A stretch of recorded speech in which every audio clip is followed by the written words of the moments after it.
Assalamualaikum warahmatullahi wabarakatuh. Alhamdulillah, wassalatu wassalamu ala rasulillah Sayyidina Muhammad ibn Abdillah wa ala alihi wa sahbihi wa man wala. Bismillahi ma sya'allah. Sarang-sarang. Bismillahi ma sya'allah. La yasuqul khair illallah. Bismillahi ma sya'allah. La yasrifu su'a illallah. Bismillahi ma sya'allah.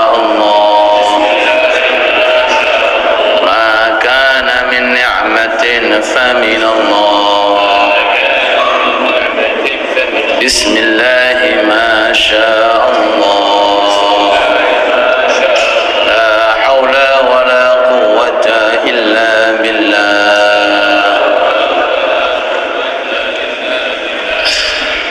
Para rawuh ingkang kawula mulyakaken, para pengurus takmir Masjid Al-Islah dan segenap para pengurus Majelis Ta'lim Aliyah beserta segenap seluruh para hadirin hadirat yang senantiasa mudah-mudahan selalu diberi panjang umur, diberi berkah dunia sampai kelak nanti di barzah, sampai kelak nanti di akhirat. Amin ya rabbal alamin. Hadirin hadirat yang dirahmati Allah Subhanahu wa taala, perlu kita berusaha sekuat tenaga untuk menjadikan rumah tempat tinggal kita selayaknya seperti masjid. Artinya waktu kita di dunia ini yang paling banyak saat kita berada di rumah.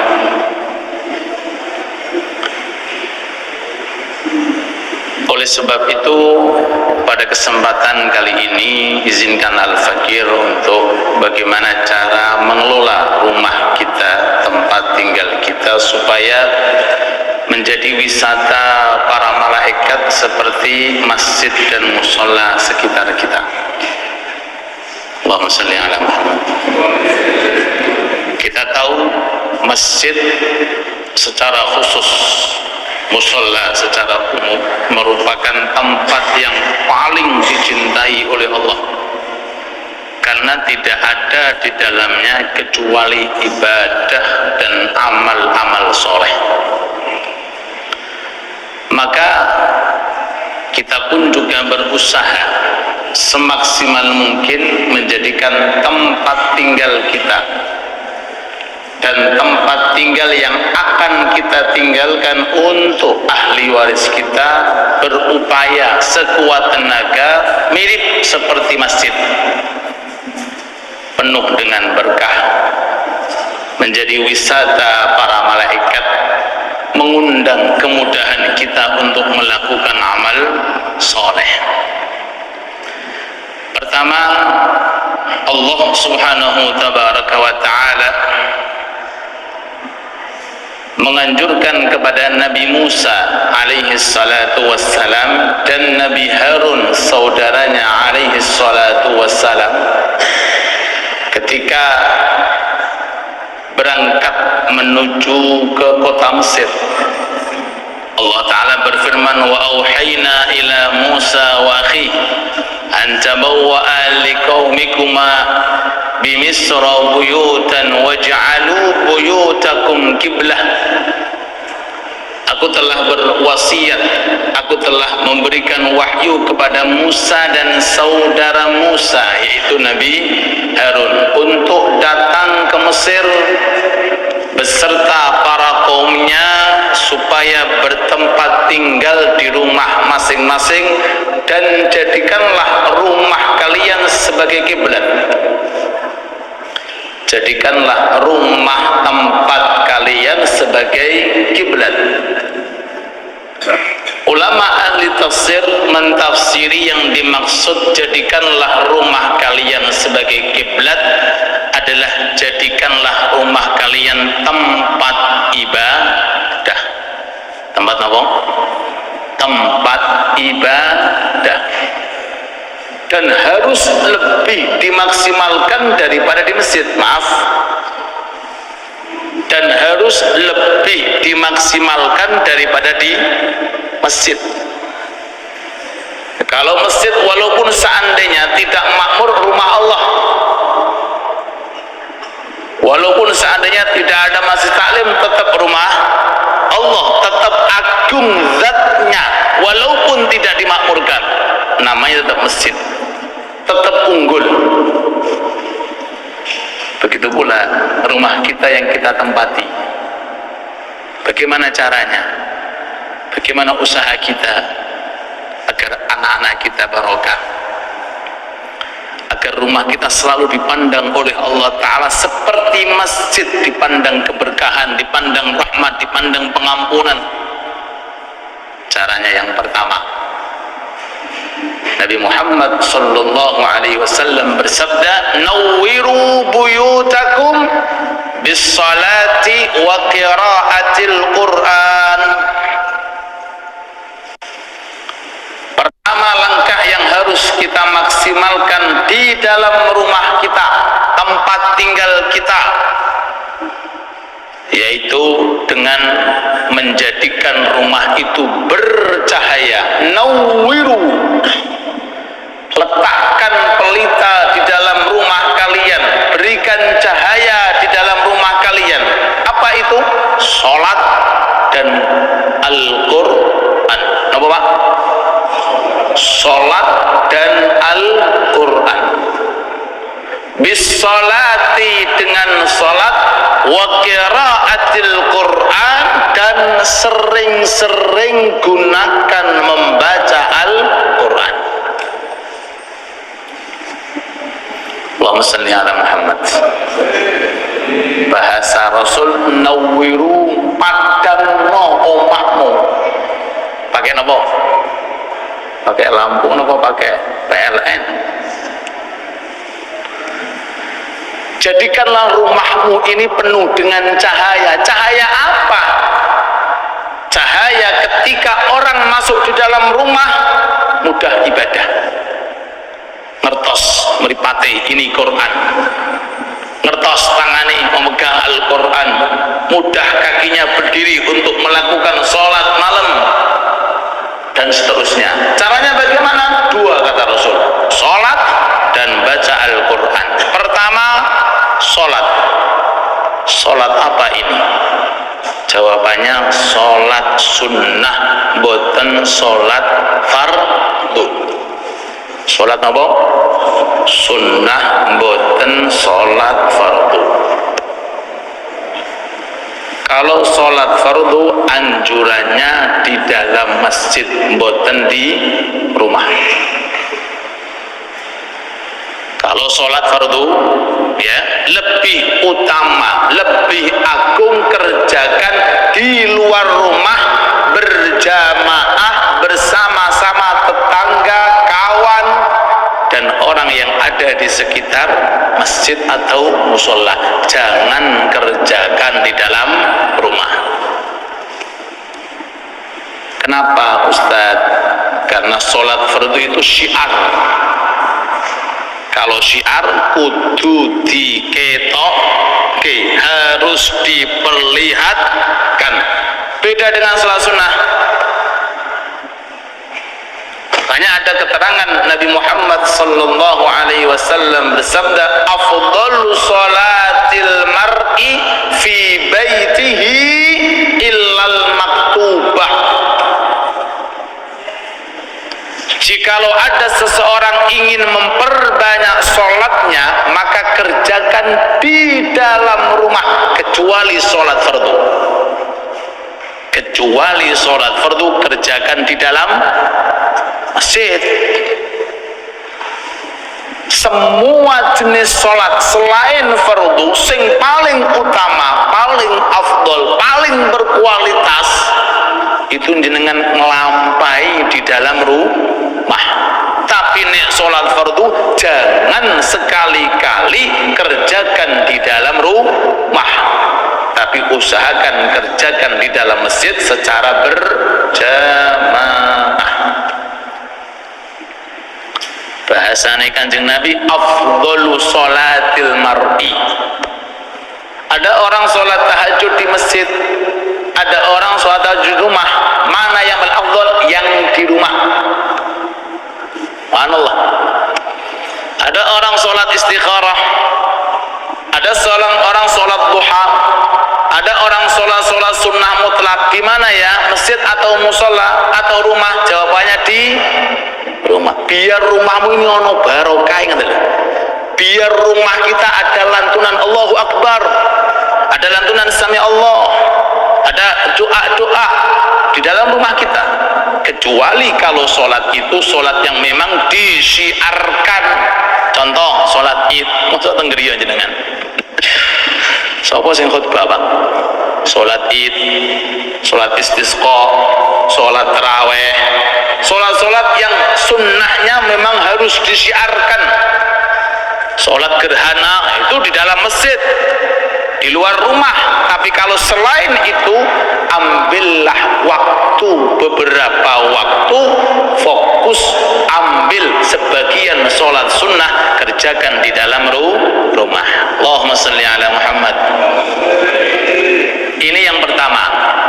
Kemudian timbul pertanyaan, Ustadz, kalau begitu saya tak rawatib di rumah, qobliyah di rumah, ba'diyah di rumah, saya enggak di masjid. Bagaimana? Silahkan, tidak ada masalah.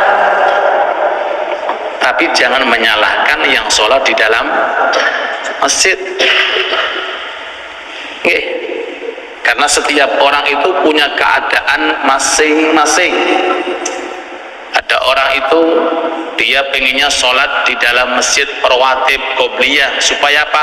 Dapat nanti fadilah di awal waktu, supaya dapat shaf awal, supaya mendapatkan kelebihan menunggu jamaah, supaya dapat fadilah i'tikaf, supaya nanti kelak nanti di akhirat bisa mendapatkan golongan orang-orang yang masuk surga dengan muka yang berseri-seri seperti matahari.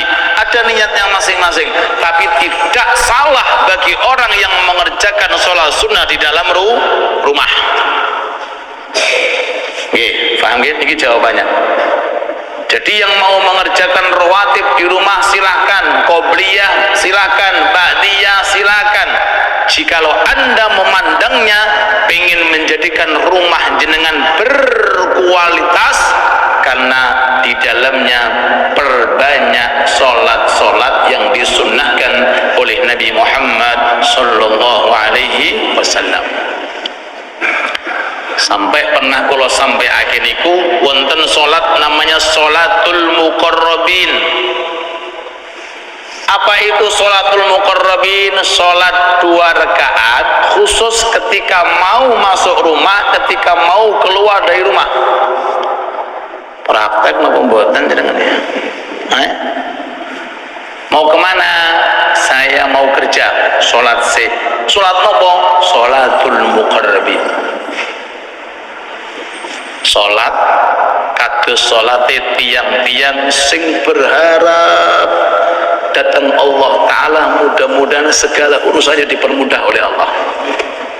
Niku sholatul muqarrabin. Mantun dari kerja dengan masuk rumah sholat malih. Ini ibu belanja ya sholat punya. Apa belanja sholat, mulai belanja sholat, apa ngerumpi sholat, mulai ngerumpi. Masya Allah. Seperti apa nih keadaan rumah nih? Mungkin di atas daripada masjid, mungkin dari segi banyaknya amaliyah. Tapi nek omahe niku kados kuburan. Kanjeng Nabi, la taj'alu buyutakum maqabir, jangan jadikan rumahmu seperti kuburan. Tahu kuburan? Lihat dong, gelap gulita, peteng dedet, gak ono rengang-rengang, nggih boten wonten swara zikir, mboten swara Quran, mirip seperti kuburan. Justru naudzubillah kalau di dalamnya mengundang syaitan dan makhluk-makhluk yang jahat. Salat nggak ada, zikir nggak ada, Quran nggak ada. Lalu hasilnya bagaimana? Ditempati syaitan. Kalau sudah setan masuk, maka akan dirobek-robek antar suami dengan istri, antar bapak dengan anak, antar anak dengan muda. Kenapa? Nur nggak ada, cahayane omah boten wonten. Sing wonten niku gelap gulita. Naudzubillah. Pertama, cahayai Al-Quran dengan yang namanya sholat sunnah. Berbicara tentang sholat sunnah ini, maka fokus dengan beberapa sholat. Satu, duha. Sakit kerjakan sholat duha di rumah. Dua, sholat tahajud. Kalau bisa kerjakan di dalam rumah. Adapun rawatib qobliyah dan ba'diyah jenengan dikasih kebebasan sekali tempo, kerjakan di rumah sekali tempo supaya rumah panjenengan dapat barokah sholat. Allahumma sholli ala Muhammad. Niki pertama. Yang kedua, cara menerangi rumah kita biqiraatil Quran, dengan memperbanyak baca Quran. Ada jadwal tertentu Quran dibaca di dalam rumah walaupun hanya satu ayat. Kalau nggak bisa satu ayat, minimal kata ulama ajarkan istri, anak jangan sampai lepas ayat kursi setiap kali masuk, setiap kali keluar. Ayat apa? Niki minimalnya pun gak ada tawaran nih, minimalnya masuk rumah baca ayat kursi, keluar dari rumah baca ayat kursi. Likulli syai'in sinam wasinamul Quran ayatul kursi. Segala sesuatu ada intisarinya, dan Al-Quran 30 juz intisarinya berada di dalam ayat kursi.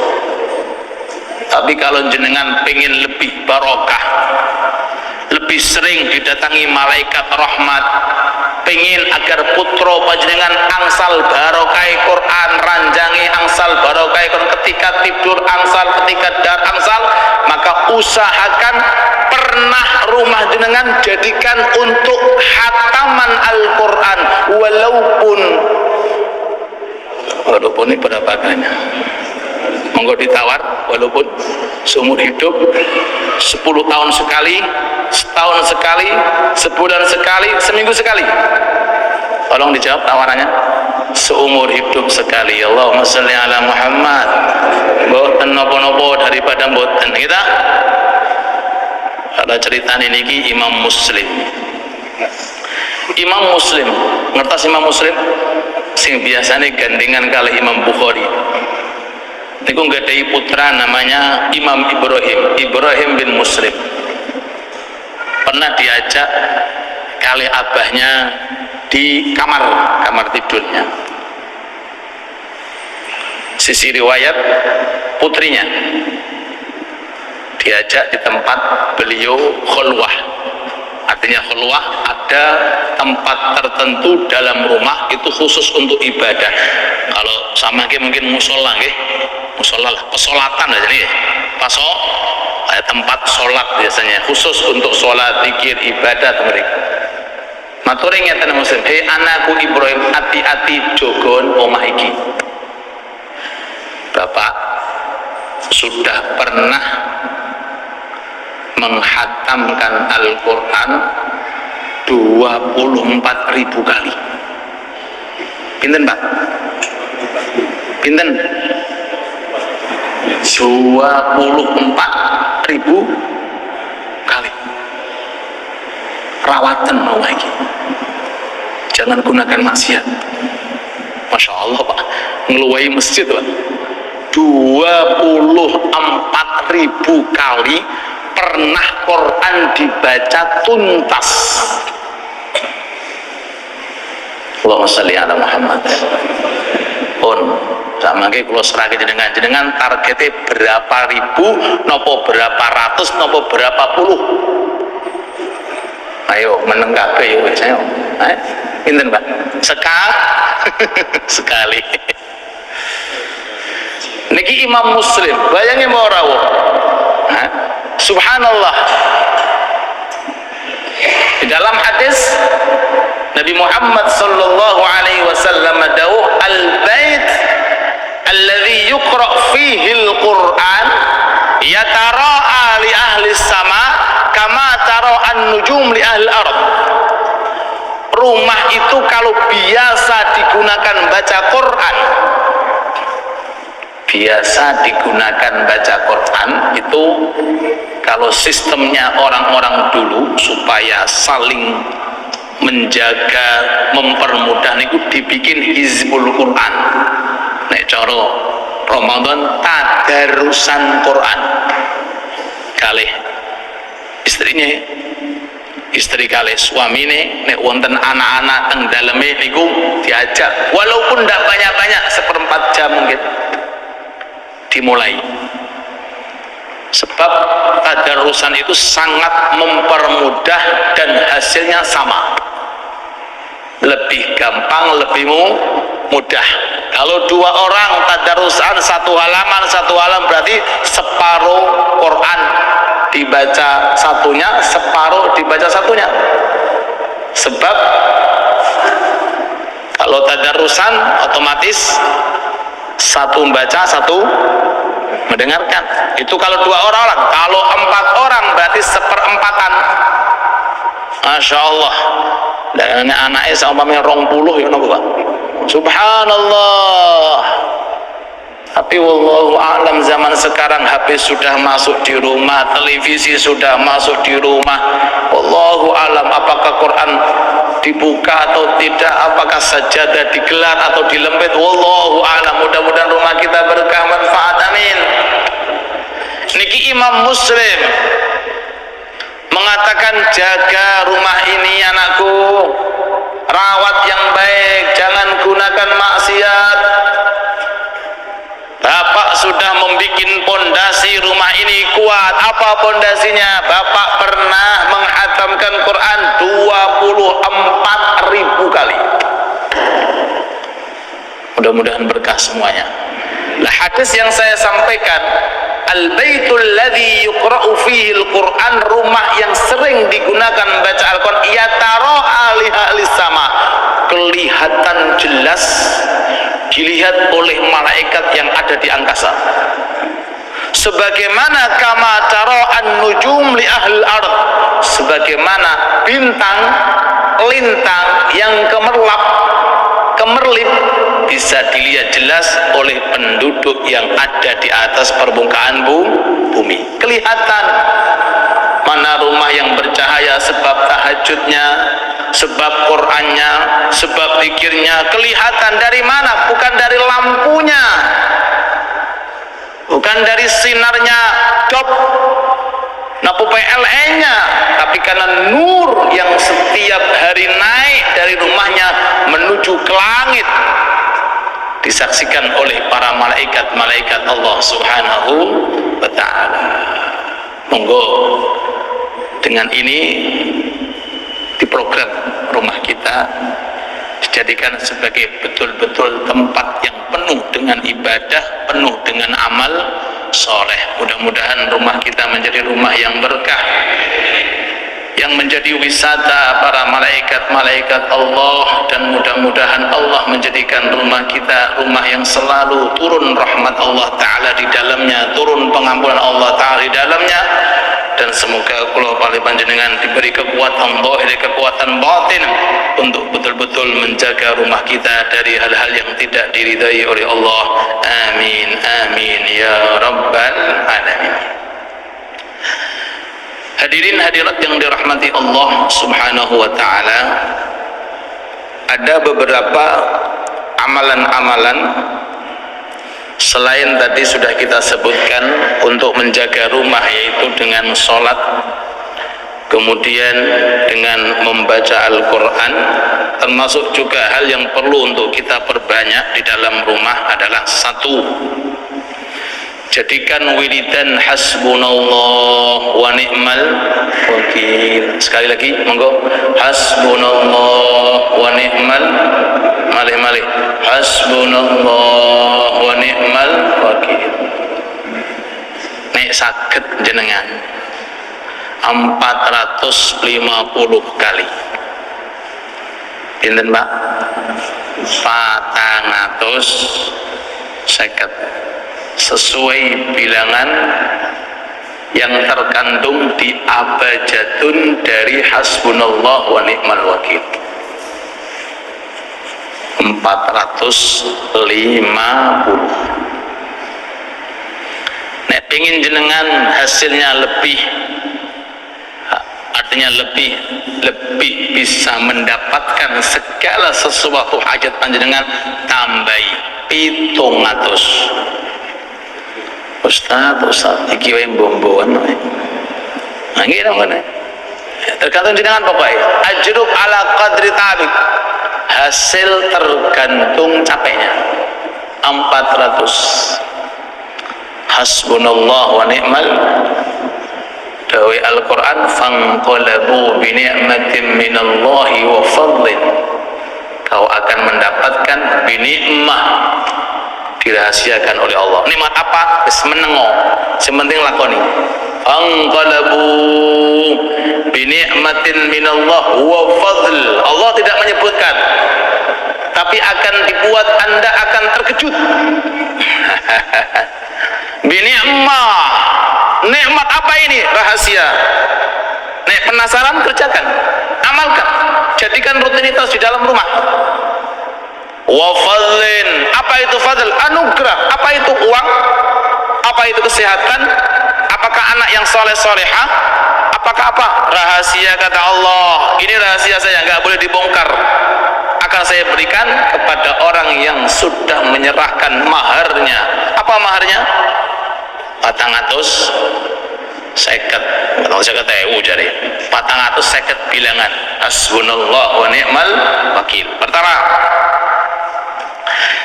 Yang kedua, okay, tidak kalah pentingnya, okay, zikir yang insya Allah akan saya jadikan rutinitas untuk memulai majelis ta'lim. Bismillahirrahmanirrahim. Insyaallah la yasuqul khairil lallah. Bismillahi ma syaallah la yasrifu su'a. Bismillahi ma syaallah ma kana min ni'matin. Bismillahi ma syaallah la haula wa la quwwata illa billah. Coba sekali monggo. Bismillahi ma syaallah la yasuqul khair illallah. Bismillahi ma syaallah la yasrifu su'a illallah. Bismillahi ma syaallah ma kana min ni'matin faminallah. Bismillahi ma syaallah la haula wa la quwwata illa billah. Para ulama kita, para guru-guru kita menganjurkan 3 kali seusai sholat fardu. Dibaca Mbak, 3 kali seusai sholat fardu. Jangan mau usai teng masjid. Rumah panjenengan boten jenengan kasih jatah. Oke. Majelis taklim di masjid, di rumah panjenengan. Zikir di masjid, rumah panjenengan. Ngapunten. Lebih layak rumah kita, maksudnya lebih butuh rumah kita karena waktu kita di rumah lebih banyak. Setiap kali kebaikan yang jenengan sakit di luar rumah, luweh saya malih rumah panjenengan jangan ditinggalkan. Kalau masalah ilmu banyak sekarang buku-buku yang sudah di dalamnya rangkaian amal-amal soleh, tinggal kita membaca saja. termasuk sepucuk nasihat niku gitu. Monggo di order Pak. Yang baru ini terbitan baru ringkasan dari Syekh Abdullah bin Ahmad Al-Usabi, insyaallah sudah ready. Mobilnya jangan resake, tinggal baca bareng diniyati tolabul ilim. Jenengan dapat pahala 1000 rakaat, dapat pahala menjenguk 1000 orang sakit, melayat 1000 daripada jenazah. Tidak hanya harus di masjid, di dalam rumah panjenengan mungkin istri nggak bisa hadir, monggo jenengan galang pembacaan kitab-kitab yang sudah diterjemahkan, diniyati tolabul ilm. Ini zikir ulama mengatakan nolak ain. Nolak apa? Ain itu bisa mata yang keluar dari orang-orang tertentu, bisa, bukan bisa ular, tapi bisa yang keluar dari mata. Kadang-kadang kita dapati wallahu a'lam, tiba-tiba ada orang tiba-tiba langsung pingsan, bahkan sampai meninggal dunia. Oh bisa ya? Ya kemungkinan dari situ celahnya, kemungkinan. Bahkan orang yang punya ain itu nggak tahu kalau dia punya ain. Orang yang punya ain itu kadang-kadang tidak tahu kalau dirinya punya ain, karena nggak bisa dilihat. Kadang-kadang dengan pujian, Masya Allah, gak ono wong sa RT koyo sampeyan Pak. Nah jenengan boten gadai bentengi senjata nih, lek innalillahi wa inna ilaihi. Apalagi ngomong iya memang aku ra ono dulu tambah. Makanya ini perlu digalang. Nah, ketika jenengan diaturi oleh ulama lepas sholat fardu, jenengan baca, jangan sisipi ketika duha di rumah, ketika tahajud di rumah, ketika melakukan amal-amal berupa sholat di dalam rumah, atau mungkin waktu tertentu di dalam rumah, agar rumah kita dijaga. Dari mana? Hal-hal jahat yang tidak kita inginkan. Kalau bahasanya keren namanya ilmu hitam. Nama ilmu apa? Hitam. Duit ya akeh, banyak yang hasud. Omai apik, biasanya ada yang hasud. Ilmu nikah, biasanya ada yang hasud. Anak yang ganteng-ganteng, biasanya ada hasud. Bojone apa? Ayo napa mboten ini. Biasanya ada yang hasud. Subhanallah, ahli jamaah ada yang hasud, ahli ngaji, hati-hati. Ulama menganjurkan semacam ini, memang kenyataan ada. Di zaman Nabi Muhammad sallallahu alaihi wasallam itu ada sahabat gede dhuwur. Gede napa? Dhuwur. Sinten mriki gede dhuwur? Gede dhuwur, pawake gede, wong ganteng, Pak. Beberapa hari ditanya, aina fulan? Kok enggak ada? Biasanya ada, kok enggak ada? Sakit ya Rasulullah. Sakit apa? Enggak bisa berdiri. Ditanyakan kenapa enggak bisa berdiri? Kok enggak ono danting, kok tiba-tiba langsung sakit? Kenapa? Dilihat ternyata, oh kena ain. Kena apa? Makanya jenengan ibadah muji, jenengan awali Masya Allah, Masya Allah. Nah jenengan dipuji, jenengan ucap pakai Allahumma sholli ala Muhammad, supaya ditolak dengan sholawat atau Masya Allah, la quwwata illa billah. Akhirnya apa? Rasulullah nyari obat. Mana obatnya ini? Dokter belum tentu loh sakit menyembuhkan. Akhirnya dicari-cari, ternyata ketemu ada temannya ngaku, ya Rasulullah saya pernah memuji dia karena dia orang yang ganteng, gede dhuwur, awake apik, aku puji. Akhirnya tiba-tiba kayak gini. Orang yang muji nggak tahu kalau di dalamnya itu ada apa? Ain. Oh ini penyebabnya. Kata Rasul, hei fulan, kamu yang muji, sekarang kamu mandi. Bekas air mandi, suruh dia mandi. Subhanallah. Ini kata guru saya Habib Umar, di antara cara untuk mengobati orang kena nopo air, disuruh menggunakan bekas mandinya orang yang memuji tadi. Setelah dipraktekkan, subhanallah, esok harinya subhanallah bisa berdiri seperti biasanya. termasuk juga zikir yang barusan kita baca. Wabil khusus sing panjenengan mendapati nikmat yang tidak dimiliki oleh orang lain, baik nikmat duniawi maupun nikmat agama maupun nikmat ukhrawi, kita jadikan sebagai sarana ibadah untuk betul-betul memanfaatkan rumah khususnya dan untuk memanfaatkan situasi dan kondisi yang kita hadapi. Semoga berkah semuanya dan semoga ilmu yang kita ambil dijadikan ilmu yang manfaat fid dini wad dunya wal akhirah, dan kita doakan mudah-mudahan yang infak, yang sedekah, rezekinya dilancarkan oleh Allah, rezekinya dilipat gandakan oleh Allah, dan Allah menjadikan kita orang-orang yang selalu sehat walafiat zahirnya batinnya, dan putra-putri kita menjadi putra-putri yang saleh dan salihah, rumah kita menjadi rumah yang diberkahi oleh Allah, diberi kemudahan oleh Allah Ta'ala untuk mengundang kepada kita ibadah, melakukan amal-amal yang saleh, sehingga rumah itu menjadi saksi kebaikan untuk kita saat kita dihisab oleh Allah. Rabbana atina fid dunya hasanah wa fil akhirati hasanah wa qina adzabannar.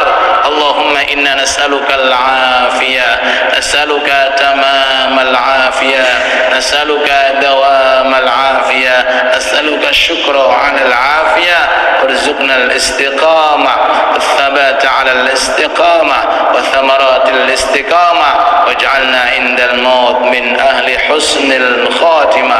وصلى الله على سيدنا ونبينا محمد وعلى آله وصحبه وسلم والحمد لله رب العالمين. آمين. بسر الفاتحة.